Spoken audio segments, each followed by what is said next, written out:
अस्सलामुअलैकुम स्टूडेंट्स। इस वीडियो में हमारा जो टॉपिक है वो है होम्योस्टेसिस इन मैन। ठीक है, तो सबसे पहले हम ये देख लेते हैं कि इंसानों में होम्योस्टेसिस के लिए जो ऑर्गन्स इन्वॉल्व हैं वो कौन कौन से हैं। तो 3 ऑर्गन्स जो है वो इन्वॉल्व होते हैं basically, skin, lungs and kidneys. ठीक है, तो सबसे पहले स्किन की बात कर लेते हैं। स्किन का जो है वो हम सबसे लार्जेस्ट ऑर्गन कंसिडर कर रहे होते हैं, यानी बॉडी का जो सबसे बड़ा उज़ू है वो हमारे पास स्किन होती है। ठीक है, इसके बाद इसके बारे में कहा जाता है कि ये जो है वो प्रोटेक्टिव ऑर्गन है। ठीक है, और फर्स्ट लाइन ऑफ डिफेंस है। फर्स्ट लाइन ऑफ डिफेंस का मतलब ये है कि अगर कोई भी लिविंग ऑर्गेनिज्म यानी कि माइक्रो ऑर्गेनिजम्स वगैरह आता है हमारी बॉडी में एंटर होने के लिए, तो जो सबसे पहले चीज़ उसको रोकती है वो स्किन होती है। ठीक है, इसके अलावा ये होम्योस्टैटिक ऑर्गन भी है। ठीक है, कि ये जो है वो क्या करेगा, मतलब ऑस्मो रेगुलेशन भी करवाएगा, थर्मो रेगुलेशन भी करवाएगा, उसमें इन्वॉल्व होगा, एक्सक्रीशन भी करवा रहा होता है। ठीक है, टेम्परेचर को मेंटेन करता है, वाटर एंड सॉल्ट वगैरह को बैलेंस कर रहा होता है। किस तरह से करता है अगर हम गौर करें तो आप देख सकते हैं ऑस्मो रेगुलेशन जो है वो वाटर एंड सॉल्ट का बैलेंस था, तो ऑब्वियसली स्वेटिंग का प्रोसेस जो होता है उसमें यही हो रहा होता है। इसके अलावा थर्मो रेगुलेशन में भी स्वेटिंग आ सकती है किसी हद तक। इसके अलावा इरेक्शन ऑफ हेयर्स वगैरह आ सकते हैं। तो इस तरह से जो है वो क्या करता है, होम्योस्टेसिस का प्रोसेस कर रहा होता है। सेकेंड, हमारे लंग्स जो है वो इस तरह से होम्योस्टेसिस में इन्वॉल्व होता है कि ये एक्सचेंज ऑफ गैसेस का काम कर रहा होता है। ठीक है, यानी अगर मैन की बात हो रही है ना यहाँ पर, तो कार्बन डाइऑक्साइड जो हमारी बॉडी में बन रहा होता है उसको एक्सक्रीट आउट करवाना होता है बॉडी से। ठीक है, तो इस तरह से ये लंग्स इन्वॉल्व होते हैं। ठीक है, by the process of respiration. Kidneys की अगर बात करें तो किडनी जो है वो क्या करता है, हमारी बॉडी फ्लूइड को फ़िल्टर कर रहा होता है। इंटरनल वाटर जो है उसको बैलेंस कर रहा होता है, सॉल्यूट एंड सॉल्वेंट की कॉन्सेंट्रेशन देख रहा होता है। इसके अलावा डिफरेंट मिनरल्स, कैल्शियम है, पोटेशियम है, फास्फोरस है, सोडियम है, मैग्नीशियम है, इन सबको बैलेंस कर रहा होता है। ठीक है, इसके अलावा जो है यूरिक एसिड की प्रोडक्शन भी कर रहा होता है, और साथ साथ जो है वो यूरिन की प्रोडक्शन भी कर रहा होता है। ठीक है, तो इस तरह से जो है वो एक्सक्रीशन में भी इन्वॉल्व है ये, और साथ साथ ऑस्मो रेगुलेशन में भी इन्वॉल्व होता है किडनी। ठीक है, अब नेक्स्ट टॉपिक में हम देख लेते हैं कि ह्यूमन स्किन जो है उसका स्ट्रक्चर किस तरह का होता है। तो ह्यूमन स्किन का जो स्ट्रक्चर होता है वो 3 लेयर्स पे कंसिस्ट होता है basically. First one is epidermis.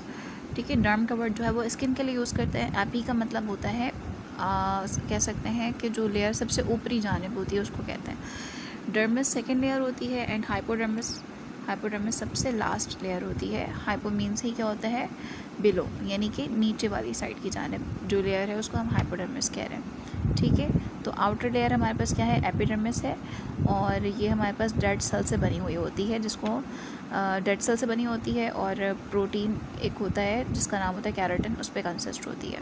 ठीक है, इस लेयर में जो है वो कोई ब्लड सेल्स नहीं होते हैं, यानी अगर कट लग भी जाता है तो यहाँ से कोई ब्लीडिंग नहीं होती। इसके अलावा अगर हम बात करें एपिडर्मिस की, तो ये इम्परमेएबल होता है टुवर्ड्स वाटर, यानी वाटर को ये अलाउ नहीं करता ये पास होने के लिए, यानी ये प्रिवेंट कर रहा होता है वाटर लॉस को, कि बॉडी से जो है पानी की कमी ना हो जाए। इसके अलावा ये प्रोटेक्टिव लेयर होती है, और ये प्रिवेंट करती है यानी बचाती है माइक्रो ऑर्गेनिजम्स को एंटर होने से बॉडी के अंदर। ठीक है, इसके बाद जो लेयर आती है दैट इज़ डर्मिस, और ये प्रेजेंट होता है बिटवीन एपिडर्मिस एंड हाइपोडर्मिस, तो हम इसे मिडल लेयर कह सकते हैं, बल्कि कहते हैं। ठीक है, अच्छा, इसके अंदर बहुत सारे स्ट्रक्चर्स होते हैं, बहुत इंपॉर्टेंट लेयर होती है ये।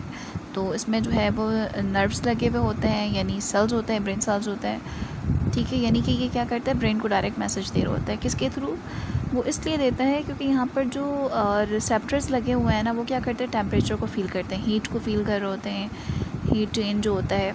इसके अलावा पेन अगर होता है तो वो भी यहाँ पर रिसेप्टर्स लगे हुए हैं, तो पेन को भी फील कर रहा होता है, प्रेशर को भी फील कर रहा होता है। तो इसके अलावा जो है यहाँ पे स्वीट ग्लैंड्स होते हैं, यानी पसीने बनाने वाले जो गदूद होते हैं वो यहाँ पर मौजूद होते हैं, और इसके अलावा जो है ये टेम्परेचर को भी मेंटेन करता है, और यूरिया और वाटर एंड सॉल्ट वगैरह को भी रिलीज़ कर रहा होता है हमारी बॉडी से। ठीक है, यानी सेकेंड लेयर जो है वो मोस्ट इम्पॉर्टेंट लेयर है। इसके अलावा जो है वो एक नेटवर्क मौजूद होता है आर्ट्रियोल्स का। ठीक है, आर्ट्रियोल्स आपको पता है कि आर्टरी जो है फर्दर डिवाइड होती है आर्ट्रियोल्स में, यानी ब्लड सेल्स हैं ये बेसिकली। तो ये क्या करता है, वो भी जो है ये यहीं पे प्रेजेंट होता है। ठीक है, टेम्परेचर को रेगुलेट कर रहा होता है। और इसके अलावा जो ऑयली हो जाती है हमारे स्किन, तो उसकी जो सिक्रेशन होती है वो भी, इसमें भी यही इन्वॉल्व होता है। ठीक है, लास्ट लेयर हमारे पास होती है हाइपोडर्मिस, और ये जो है लास्ट लेयर है, मतलब इनर मोस्ट लेयर कह सकते हैं। और ये जो है वो फैट्स वगैरह पे कंसिस्ट होता है, और ये इंसुलेशन में इन्वॉल्व होता है। इसके अलावा हम कह सकते हैं कि जो एनर्जी का स्टोरेज होता है स्किन की लास्ट लेयर यानी हाइपोडर्मिस में होता है। ठीक है, एनर्जी स्टोर करता है ताकि एट द टाइम हमें जो है वो प्रोवाइड कर सके। तो that's all about human skin structure. ठीक है, इसके अलावा हम ये देखते हैं कि स्किन का क्या रोल है बॉडी की टेम्परेचर को मेंटेन करने के लिए। तो हमें पता है कि हमारी बॉडी का जो नॉर्मल टेम्परेचर होता है वो 37 डिग्री सेल्सियस होता है। ठीक है, इंटरनल बॉडी की टेम्परेचर की बात कर रही हूँ, तकरीबन 98.6 फ़ारेनहाइट होता है ये। ठीक है, तो दोनों ही टेम्परेचर की यूनिट्स है, फ़ारेनहाइट एंड डिग्री सेल्सियस दोनों। अगर इस टेम्परेचर से कम या ज़्यादा हो जाए हमारे इन्वायरमेंट में, इंटरनल इन्वायरमेंट हो या एक्सटर्नल इन्वायरमेंट हो यानी बाहर का इन्वायरमेंट, तो बॉडी क्या करती है यानी स्किन क्या करती है, उसको रेगुलेट करेगी, उसको बैलेंस करेगी, मेंटेन करेगी। कैसे मेंटेन करेगी? अपने अंदर कुछ चेंजेस लेकर आएगी स्किन, और जो है बॉडी का टेम्परेचर मेंटेन करेगी। तो अगर हमारे पास टेम्परेचर जो है वो राइज़ हो जाए, यानी गर्मी का सीज़न है, या फिर हमारे इंटरनल इन्वायरमेंट यानी बॉडी का टेम्परेचर वैसे भी अगर बढ़ रहा है, तो वो क्या होता है, कुछ चीज़ों की चेंजेस आपको बॉडी में नज़र आ रही होती है। ठीक है, अगर गर्मी का मौसम है तो क्या होता है, हमें प्रोडक्शन जो है स्वेट की ज़्यादा हो रही होती है, हमारी बॉडी में ज़्यादा से ज़्यादा पसीना जो है वो निकल रहा होता है। तो ऐसा इसलिए होता है ताकि बॉडी से जो है वो वाटर, ऐसे बताएं वाटर का यूज़ भी करते हैं, तो बॉडी में वाटर जो है वो निकलता है ना जब, तो हमें एक कूलिंग इफ़ेक्ट मिल रहा होता है। ठीक है, सिंपल ये एवापोरेशन है, और एवापोरेशन जो है वो एक कूलिंग प्रोसेस होता है। इसके अलावा जो हमारे हाथों में या पाँव में यानी स्किन में जो हेयर होता है, हेयर्स का काम क्या होता है, एक तरह से ये हमें सर्दियों में जो है बहुत काम होता है इसका, कि अगर ये इरेक्ट हो जाता है ना तो हीट जो है हमारी बॉडी से निकल नहीं पाती। तो गर्मियों में क्या होता है, ये आराम से रिलैक्स होता है, हमारी स्किन में कोई मसला नहीं है, ताकि जो है वाटर का निकलना भी अलाउ कर रहा होता है, ताकि जो है कूलिंग इफ़ेक्ट है, गर्मी जो है कम से कम महसूस हो। ठीक है, तो ये कह सकते हैं कि गर्मियों में जो हेयर होते हैं वो रिलैक्स होते हैं, ले डाउन होते हैं। ठीक है, इसके अलावा वैसो बॉडी में जो आर्ट्रियोल्स हैं, यानी आर्टरी जो डिवाइड हो रही है आर्ट्रियोल्स में, वो बहुत ज़्यादा डायलेट हो जाते हैं। डायलेट मतलब वाइड हो जाते हैं, चौड़े हो जाते हैं। ठीक है, जिससे क्या होता है कि ब्लड का फ़्लो जो होता है वो बढ़ जाता है। अब देखिए, एक मोटी पाइप है और एक पतली पाइप है। ठीक है, दोनों के डायामीटर में फ़र्क है, तो ऑब्वियसली जो जिसकी विड्थ यानी डायामीटर ज़्यादा होगा, वहाँ से जो है आसानी से जो है वो ब्लड या मतलब पानी जो भी आप लिक्विड गुजार रहे हैं वो गुजर जाएगा। लेकिन अगर कोई नैरो ट्यूब है हमारे पास, ठीक है, और उतना ही आप ब्लड या उतना ही लिक्विड जो है वो उसमें से पास कर रहे हैं, तो वो थोड़ा प्रेशर क्रिएट करेगा। ठीक है, तो फ़्लो जो होगा ऑटोमेटिकली बढ़ जाएगा। इसके नतीजे में क्या होता है कि जो ब्लड वेसल्स होते हैं ना स्किन के सरफेस के मज़ीद करीब आ जाते हैं, तो वो क्या करते हैं, आराम से हीट लॉस को अलाउ कर रहे होते हैं, हमारी बॉडी से हीट को निकालने में मदद दे रहे होते हैं। ठीक है, तो ये जो प्रोसेस होता है जिसमें ब्लड वेसल्स जो है स्किन के करीब आ जाते हैं और हीट लॉस जो है वो तेज़ी से हो रहा होता है, इस प्रोसेस को हम कहते हैं वेसोडाइलेशन। ठीक है, तो ये अडेप्टेशन जो है वो बॉडी हमारी करती है गर्मियों के सीज़न में स्किन के थ्रू। ठीक है, इसके अलावा अगर कोल्ड कंडीशन होती है तो क्या होता है, हमारे जो हेयर होते हैं, इरेक्शन ऑफ हेयर्स नज़र आ रहा होता है, हेयर जो है वो खड़े हो जाते हैं, और इससे क्या होता है कि हीट का लॉस जो है वो मिनिमाइज़ हो जाता है। इसके अलावा वेज़ो कॉन्ट्रैक्शन की अगर बात करें तो एट्रियोल जो है उसका डायामीटर क्या हो जाता है, बढ़ जाता है। तो जो हमारा जो ब्लड फ़्लो होता है वो भी आराम से हो रहा होता है, नॉर्मल हो रहा था, कोई टेंशन नहीं होती, ताकि जो है वो हीट लॉस मिनिमम हो सके। ठीक है, क्योंकि सर्दी का मौसम में हीट लॉस ज़्यादा हो जाएगी तो क्या होगा, हमारी बॉडी में ठंड लग सकती है। ठीक है, इसके अलावा हमारी बॉडी में जो है वो शिवरिंग भी हो रही होती है। शिवरिंग जो है वो मूवमेंट होती है।